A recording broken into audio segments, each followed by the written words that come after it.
சிந்திங்க nine channel சொந்தங்கள் எல்லாருக்கும் அன்பான வணக்கங்கள். இன்னைக்கு நம்ம சேனல் ஆன்மீக தகவல் பகுதியில கார்த்திகை தீபத்துக்கான வழிபாடு எப்படி சுலபமான முறையில வழிபாடு பண்ணலாம், இதுதான் நம்ம இன்னைக்கு பார்க்க போறோம். கார்த்திகை தீபம் அன்னைக்கு காலையில எழுந்துக்குங்க, தலை ஸ்நானம் பண்ணுங்க. எண்ணெய் வச்சு குளிக்கலாமா? வேண்டாம், வெறுமன தலை ஸ்நானம் பண்ணுங்க. பண்ணிட்டு உங்களுக்கு பிடிச்ச ஒரு உடையை உடுத்திக்கிங்க. புடவையாக இருந்தால் நல்லா இருக்கும், சுடிதாராக இருந்தாலும் நல்லா இருக்கும். நைட்டி அப்படின்னும் போது கொஞ்சம் யோசனை பண்ணுங்க. நாள் முழுக்க, அதாவது பூஜை வரைக்கும் கூட நீங்க நைட்டியை போட்டுட்டு வேலைகள்லாம் பாருங்க. ஆனா தீப ஆராதனை அப்படின்றத பண்ணும்போது புடவைக்கு மாறிட்டு தீப ஆராதனை பண்ணீங்கன்னா ரொம்பவுமே சிறப்பு. வாசல் தெளிச்சுட்டு பெருக்கிட்டு கோலம் போட்டுட்டு ரெண்டு பக்கமும் குபேர விளக்கு ஏற்றுங்க, இல்லையா அகல் விளக்கு ஏற்றுங்க. நிலைவாசலுக்கு மஞ்சள் குங்குமம் வைங்க. வாசல்ல ரெண்டு பக்கமும் எலுமிச்சை மஞ்சள் குங்குமம் ஒத்தி வச்சிடுங்க. தோரணங்கள் கட்டுறதா இருந்தால் கட்டிடுங்க. இல்லை பழைய தோரணம் தான் இருக்குது அப்படின்னாலும் அதை ஒரு தடவை நல்லா அலசிட்டு மறுபடியும் மாட்டுங்க. ஏன்னா மா இலை தோரணம் காஞ்சாலுமே அதனுடைய மருத்துவ குணங்கள் அப்படின்றது நமக்கு கிடைச்சிக்கிட்டே இருக்கும். அதனால நீங்கள் அந்த தோரணத்தை மாற்றுறதா இருந்தாலும் மாற்றலாம், இல்லைனாலும் அதை வந்து தூசு தட்டிடுங்க.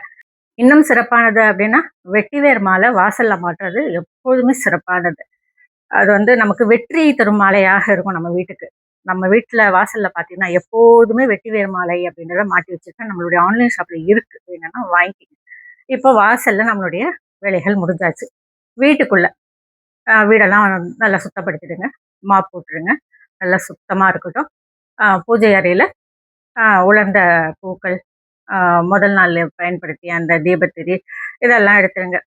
தூசுகள்லாம் இருந்தால் அதெல்லாம் எடுத்துருங்க. விபூதி சிந்திருக்கு, குங்குமம் சிந்திருக்கு, அதெல்லாம் எடுத்துருங்க.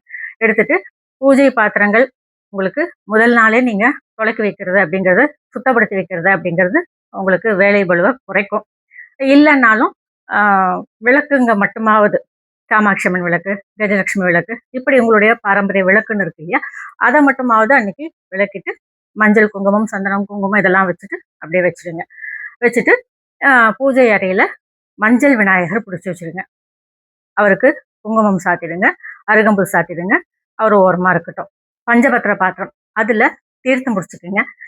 ஒரு சிட்டிக்கை ஜவ்வாது பொடி, ஒரு சிட்டிக்கை கஸ்தூரி மஞ்சள் பொடி, வாசனை மலர்கள்.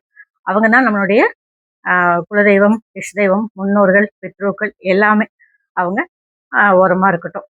பூஜை அறையில் ஃபோட்டோ விக்கிரகங்கள் இதெல்லாம் இருக்குன்னா எல்லாத்தையுமே சுத்தப்படுத்தி நல்லா மஞ்சள் குங்குமம்லாம் வச்சுடுங்க. பூக்கள்லாம் சாத்திடுங்க. இப்போ பிரதானமானது அன்னைக்கு நமக்கு முக்கியமான ஒரு விஷயம் என்னன்னா, திருக்கார்த்திகை அப்படின்னும் போது இந்த திருநீற்றுப்பட்டை அப்படின்றத நம்ம வைப்போம். இந்த முருகனுக்கு உகந்த திருநீற்றுப்பட்டை 3 பட்டை, நடுவில் ஒரு சந்தனம் குங்குமம், அது மாதிரி 3 பட்டைகள் போடணும். நடுவில் சந்தனம் குங்குமம் வச்சிடணும். வச்சுட்டு அவங்க ஓரமாக இருக்கட்டும். இதை வந்து நீங்கள் உங்களுடைய பூஜை அறையில் இடம் இருந்தாலும் போடலாம், இல்லைனாலும் ஏதாவது ஒரு ஓடு தனியாக இதுக்காக தயார் பண்ணி அதுலேயும் போடலாம். நான் வந்து இதை வந்து கருங்காலி கட்டையில் போட்டுட்டு இருந்தேன். அதற்கு பிறகு என்னுடைய பூஜை அறையிலேயே நான் வந்து வைக்க ஆரம்பிச்சிட்டேன். அதாவது பூஜை அறையில் அந்த கபோர்ட் இருக்கு இல்லையா, அதுலேயே நான் வரைய ஆரம்பிச்சேன். ஏன்னா கருங்காலி கட்டை வச்சு அதற்கு பிறகு விக்கிரகங்கள்லாம் வைக்கிறதுக்கு இடம் இல்லாமல் போயிடுச்சு. அதனால் அதை எடுத்துட்டு நான் வந்து பூஜை அறையில் இந்த கபோர்ட்லேயே நான் வரைஞ்சிருப்பேன். நம்மளுடைய பூஜை அறையை காட்டும்போது உங்களுக்கு நான் கண்டிப்பாக காட்டுறேன்னு நினச்சிட்டு, முருகன் விக்கிரகம் இருக்குது, ஃபோட்டோ இருக்குது அப்படின்னு சொன்னால், இல்லை வேல் இருக்குது அப்படின்னு சொன்னாலும் அந்த வேலுக்கும் சரி முருகனுக்கும் சரி மஞ்சள் குங்குமம் எல்லாம் சாத்திட்டு மலர் அலங்காரம்லாம் பண்ணிட்டுங்க.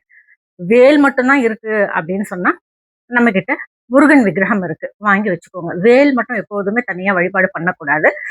நம்ம ஆன்லைன் ஷாப்ல அழகா குட்டியா வேல் நம்ம பூஜை அறையில இந்த அளவுல வைக்கலாம் அப்படின்ற மாதிரியான வேல் வச்சிருக்கேன், பதிவேற்றம் பண்ணியிருக்கேன். அது வேணா வாங்கிக்கிங்க. முருகன் விக்கிரகமும் நம்ம கிட்ட இருக்கு. நல்லா பார்க்கறதுக்கு லட்சணமா இருப்பார் முருகன், அவ்வளோ அழகா இருப்பாரு. வேணும்னா வாங்கிக்கிங்க. முருகனையும் பக்கத்துல வேலும் வச்சு வழிபாடு பண்ணும்போது நல்ல ஒரு சிறப்பான வாழ்க்கை நமக்கு அமையும்.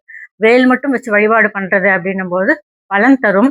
ஆனா அதற்கு நம்முடைய மனம் ரொம்ப கட்டுப்பாட்டுல இருக்கணும். அந்த வேல் நம்ம கிட்ட அவ்வளோ ஒரு கட்டுப்பாட்டை நான் எதிர்பார்க்கும். அதனால வேல் வழிபாடு பண்ணலாம், ஆனா சின்னதா வச்சு பண்ணணும். அதை பண்றதுக்கு ஒரு முறை இருக்கு. அதனாலதான் அந்த வேலை கையாளக்கூடிய அந்த தலைவனையும் நம்ம கூட சேர்த்து வச்சு வழிபாடு பண்ணணும். அதனாலதான் முருகன் வழிபாடு அப்படின்றது வேலோட சேர்த்து பண்ணணும் அப்படிங்கிறது. இப்போ முருகனையும் வேலையும் வச்சு வழிபாடு பண்ண போறோம். 2 பேரையும் அமர்த்திட்டு அவங்களுக்கு மஞ்சள் குங்குமம்லாம் வச்சுட்டு மலர் சாத்திடுங்க. இப்போ நம்ம நிவேதனம் ஒரு சிலருக்கு சாதம், சாம்பார், வடை, பாயாசம் இதெல்லாம் செய்யறது வழக்கம். ஒரு சிலருக்கு இந்த வழக்கம் இருக்காது. அன்னைக்கு நாம என்ன பண்ணலாம் அப்படின்னா, உங்களால முடியும் அப்படின்னா சக்கரை பொங்கல், வடை, பாயாசம், முருங்கைக்கீரை பொரியல் இதை பண்ணிக்கலாம். இல்லை அப்படின்னாலும் வெறும் வெள்ளை சோறு, பருப்பு, முருங்கைக்கீரை பொரியல், கொழுக்கட்டை இதையும் பண்ணிக்கலாம். இல்லை சித்திரான்னங்கள்ல ஏதாவது ஒன்று பண்ணிட்டு முருங்கைக்கீரை கொழுக்கட்டை பண்ணிக்கலாம். இப்படி அன்னைக்கு முருகருக்கு உகந்த முருங்கைக்கீரை அப்படிங்கிறது ரொம்ப ரொம்ப விசேஷமானது. கிருத்திகை அப்படின்னாலே முருங்கைக்கீரை அப்படின்றத வீட்டுல செய்வாங்க. இந்த முருங்கைக்கீரை ஏன் செய்யறோம் அப்படின்றதுக்கான ஒரு கதையே இருக்கு. அது இன்னொரு நாள் நான் கண்டிப்பா சொல்றேன். இந்த முருகன் வழிபாடு அப்படின்னும் போது கிருத்திகை அப்படின்னு சொன்னா கண்டிப்பா அந்த கிருத்திகையில முருங்கைக்கீரை அப்படின்றது இருக்கும். அன்னைக்கு திருக்கார்த்திகை அப்படின்னும் போது அன்னைக்கு முருங்கைக்கீரை மற்றும் கொழுக்கட்டை இதுவுமே நம்ம பண்றது ரொம்ப சிறப்பானது. அன்னைக்கு உங்களுடைய வழக்கம் 3 இலை, 5 இலை, 7 இலை அப்படின்றது இருக்கும் இல்லையா? உங்களுக்கு எது வழக்கமோ அதை பண்ணிக்கிங்க. நான் என்ன பண்ணுவேன்னா, ஒரு தட்டுல வாழை இலை வச்சுட்டு அதுல சாதம், நாட்டு காய்கறிகள் போட்டு சாம்பார், முருங்கைக்கீரை பொரியல், அவரைக்காய் பொரியல், கொழுக்கட்டை இதை மட்டும் வச்சுடுவேன். கிண்ணம் சுப்பு மாதிரி கொழுக்கட்டை பண்ணிட்டு, பிடி மாதிரி ஒரு கொழுக்கட்டை பண்ணிட்டு அதை வச்சுடுவேன்.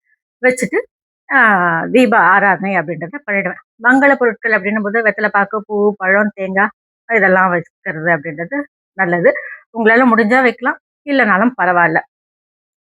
எந்த நிவேதனம் மட்டும் வச்சாலும் போதும்.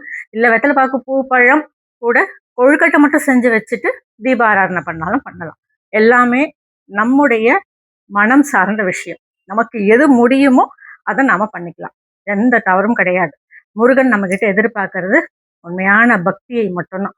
அதை நாம ஆத்மார்த்தமா கொடுக்குறோம் அப்படின்னு சொன்னா இதெல்லாம் நமக்கு அடுத்ததுதான் இல்லையா? ஆக அன்னைக்கு உங்களுக்கு இலைகள் எண்ணிக்கையில நீங்க வச்சாலும் சரி, இல்லை சித்திரான்னம் வச்சுக்கிறேன் அப்படின்னாலும் சரி, அதுவும் இல்லை வெத்தலை பாக்கு, பூ, பழம், தேங்காய் இதை வச்சுட்டு கொழுக்கட்டை மட்டும் பண்ணிடலாமா, அப்படி பண்ணாலும் சிறப்பு தான். அது இன்னும் சிறப்பு. அதை மட்டும் பண்ணிடுங்க போதும். முடிஞ்சா முருங்கைக்கீரை பண்ணுங்க. சரிங்களா? இது நிவேதனங்கள் வைக்கக்கூடிய முறை. இன்னும் ஒரு சிலர் என்ன பண்ணுவாங்க, இந்த சொப்பு சொப்பா கொழுக்கட்டை பண்றோம் இல்லையா, அந்த சொப்புகள்ல நெய் விட்டு தீபத்திரி போட்டு எத்தனை இலையோ அத்தனை இலைக்கு ஒரு ஒரு சொப்பு வச்சு அதை விளக்கேற்றுவாங்க. அது வழக்கம் இருக்கிறவங்க ஏற்றிக்கலாம். நான் என்ன பண்ணுவேன்னா 6 விளக்கு, முருகன் 6 முகம் கொண்டவன் இல்லையா, 6 முகங்கள் இல்லையா, அதனால 6 அகல் விளக்கு ஒரு தட்டில் வச்சுட்டு நெய் விட்டுட்டு தீபத்தெரி போட்டுட்டு அதை ஏற்றிடுவேன். ஏற்றிட்டு அப்படியே அங்கேயே தீப ஆராதனை அப்படின்றத பண்ணிடுவேன். அந்த விளக்குகள் பூஜை அறையிலேயே இருக்கும். அப்படியே நான் தீபாராதனை பண்ணிடுவேன். இது என்னுடைய வழக்கம். தீபாராதனை பண்ணிடுவேன். பண்ணிட்ட பிறகு நிராதாரம் கீழே விட்டுட்டு விழுந்து கும்பிட்டுட்டு பூஜை அப்படின்றது நிறைவுக்கு கொண்டு வந்துடுவேன். மாலை நேரம் அப்படின்னும் போது முதல்ல நம்ம கோவில்ல ஏற்றிடுவேன் தீபம். அதற்கு பிறகு வாசல்ல ஏற்றுவேன். அதற்கு பிறகு பாத்துல ஏற்றுவேன். அதற்கு பிறகு நம்ம வீட்டு நிலைவாசல் படியாண்டு ஏற்றுவேன். அதற்கு பிறகு வீட்டுக்குள்ள ஏற்றுவேன். இதுல ஒன்று பயன்படுத்தினா எண்ணெய் பயன்படுத்தணும், நல்லெண்ணெய் பயன்படுத்தணும், இல்லைன்னா நெய் பயன்படுத்தணும். இதுல நான் 2-3 எண்ணெய் பயன்படுத்துறேன், 5-in-1 பயன்படுத்துறேன், 3-in-1 பயன்படுத்துறேன். இதெல்லாம் நமக்கு அந்த அளவுக்கு பலன்களை தராது. ஒன்று ஏற்றினா நல்லெண்ணெய் விளக்கு ஏற்றுங்க. சரிங்களா? இது திருக்கார்த்திகை வழிபாட்டு முறை நான் இப்போ உங்களுக்கு சொல்லியிருக்கிறது.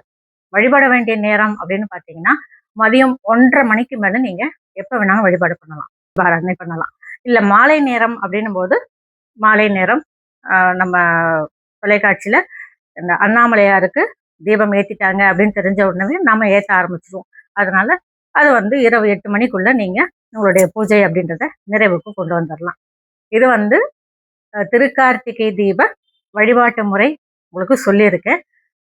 இந்த பதிவு உங்களுக்குலாம் பயனுள்ள பதிவா இருக்கும் அப்படிங்கிற நம்பிக்கை எனக்கு இருக்கு.